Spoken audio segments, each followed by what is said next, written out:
Madame, Monsieur, bonjour, bienvenue sur le plateau de l'invité de la matinale.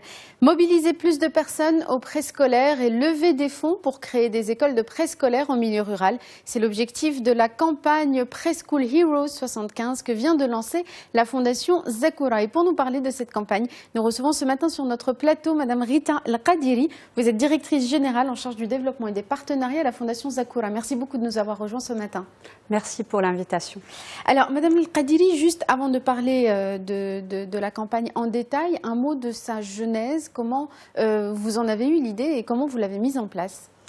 Alors, cette idée nous est venue tout simplement parce qu'on voulait un peu innover dans notre manière de collecter des fonds et qu'autour de nous, toutes les personnes aujourd'hui veulent contribuer à une cause, mais n'en ont pas toujours la possibilité. Donc, au lieu d'orienter notre collecte de fonds vers l'entreprise, nous avons essayé d'innover et de l'ouvrir au grand public à travers la campagne Preschool Heroes. Donc aux particuliers? Aux particuliers, à leur tête un ambassadeur. Alors comment ça s'organise justement? C'est quel type de public et comment fonctionne cette campagne? Alors je vous explique, si elle portait le nom 75, c'est parce qu'à la base, nous avions pensé que 75 personnes ensemble, d'une même communauté ou d'une même entreprise, pouvaient tous ensemble cotiser l'équivalent de 167 dirhams par mois, ce qui est l'équivalent de 5 dirhams 48 par jour. Donc un montant... Ramener ce montant, ça paraît effectivement très petit. Voilà, c'est un parrainage en quelque sorte d'un enfant qui coûte 2000 dirhams par an pendant 2 ans. C'est-à-dire qu'une personne s'engage sur la somme de 4000 dirhams. Donc il était pensé un peu pour des communautés de 75 personnes, 75 fois 4000, donner les 300 000 dirhams qui suffisent à la fondation pour pouvoir éventuellement créer l'école de préscolaire en zone rurale et la faire fonctionner pendant 2 ans, le temps de faire un transfert de compétences vers un champion local qui reprend l'école au-delà des 2 ans. Donc aujourd'hui, comment ça marche? C'est une personne qui a une communauté, que ce soit au sein d'une entreprise ou une communauté associatives, les anciens des grandes écoles. Bon, il y a un certain nombre d'entités qui nous ont approchés qui souhaitent éventuellement mener l'expérience. Ce n'est pas maintenant réduit à 75. On peut être plus nombreux.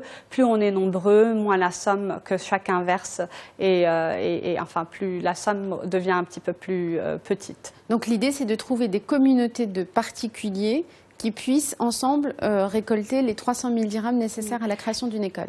Alors les communautés de particuliers, sachant qu'ils peuvent être aussi en entreprise, nous n'enlevons pas l'option. D'ailleurs, les 3 premières écoles Preschool Heroes se sont constituées au sein d'entreprises. Seulement une école qui avait été menée en mode ambassadeur a vu aujourd'hui le jour.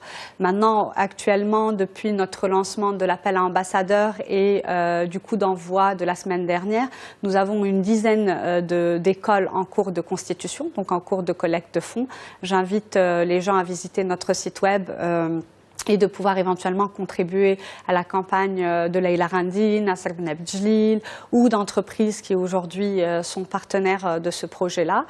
Elle va durer combien de temps cette campagne? Alors normalement, la levée de fonds durerait 4 mois, mais en fait, nous n'avons pas bloqué les entrants. Les gens peuvent continuer à entrer. Ce qu'il faut savoir, c'est qu'ils ont 4 mois pour lever les 300 000 dirhams pour qu'on puisse éventuellement nous organiser en amont pour pouvoir préparer la création de l'école. Alors, cette démarche de Preschool Heroes, elle se focalise donc sur le préscolaire. Est-ce que vous avez identifié les besoins en matière de préscolaire dans le milieu rural, puisqu'on précise que c'est en direction du milieu rural? Est-ce qu'il y a une identification des besoins? Alors, il y a eu une identification des besoins, en effet. Sachez que par l'action de la Fondation, nous ne participons qu'à un pourcentage du besoin. C'est-à-dire c'est une modeste contribution de la Fondation pour le monde rural. Quand l'équipe de la Fondation a fait un travail de cartographie, nous avions identifié plus de 1200 douars en nécessité d'un préscolaire immédiatement. Dans l'Action nationale d'éducation de la petite enfance, ANIR, nous avons nous ambitionnons d'ouvrir 500 écoles, dont actuellement à peu près plus de 80 ont été concrétisées en termes de financement. Et 58 sont déjà opérationnels, je crois. Actuellement, 59 exactement pour à peu près 2500 enfants. Alors, on va venir dans un instant à cette action nationale ANIR pour en avoir plus de précision, mais juste on termine sur le préscolaire, donc qui est l'objectif. Pourquoi le préscolaire? Quelle est l'importance de cette phase dans le processus éducatif de l'enfant? Écoutez, je pense que le rôle du préscolaire dans le développement d'un enfant n'est plus à démontrer aujourd'hui. Tout le monde en est convaincu. Il faut aussi qu'on passe très vite à l'action et c'est ce que la Fondation a décidé de faire. Maintenant, vous savez, ils disent tous que tout se passe entre l'âge de 0 à 6 ans. Et en effet, aujourd'hui, nous essayons d'accompagner un certain nombre d'enfants dans leur préparation à l'entrée au primaire, ce qui des fois ne se fait pas et crée des problèmes chez l'enfant, qui soit a un blocage psychologique vis-à-vis de l'école, ne connaît pas du tout ce mode de fonctionnement, passe à des langues qu'il ne connaît pas forcément, qui sont différentes de sa langue maternelle. Donc, c'est une phase de préparation. Nous l'appelons bien l'éducation. Donc, nous centrons nos efforts sur l'épanouissement de l'enfant. Et ça, je peux vous dire qu'on voit la différence entre les enfants qui ont fait le préscolaire, qui sont passés par le préscolaire et les autres.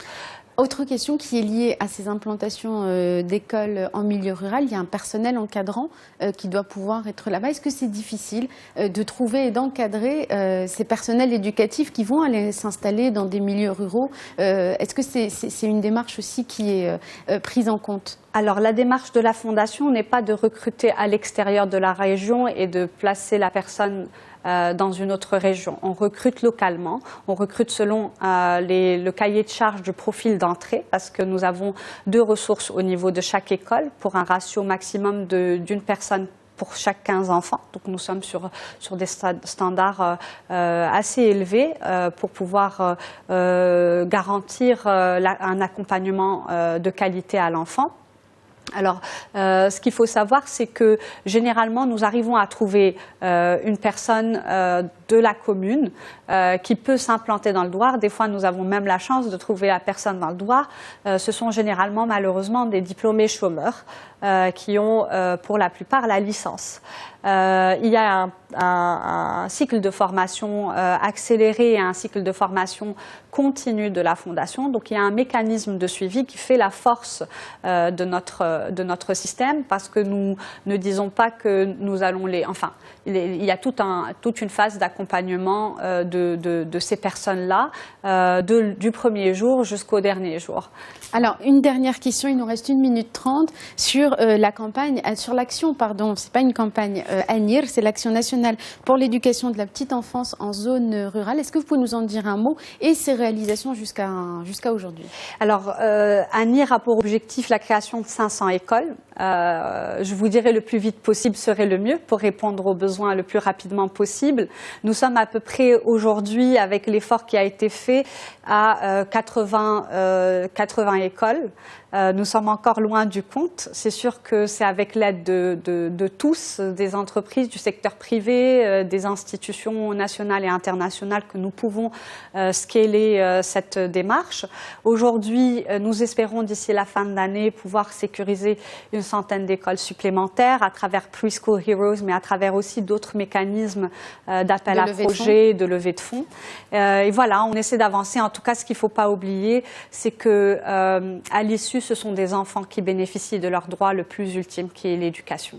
Une dernière question d'ordre pratique. Il y a un site Facebook, une page Facebook, un site de la Fondation Zakura pour les gens qui justement auraient envie de soutenir cette campagne Preschool Heroes. Alors sur Facebook, vous nous trouvez sous Fondation Zakura Éducation. Notre site, c'est www.fondationsakura avec un K.org. Merci beaucoup Rital Qadiri d'avoir été avec nous ce matin pour donc nous parler de cette campagne Preschool Heroes 75. Merci infiniment. Merci à vous. Merci à vous tous et à vous toutes de nous avoir suivis. Restez sur Médien TV dans un instant la suite des programmes. Je vous souhaite une excellente journée à tous et à toutes.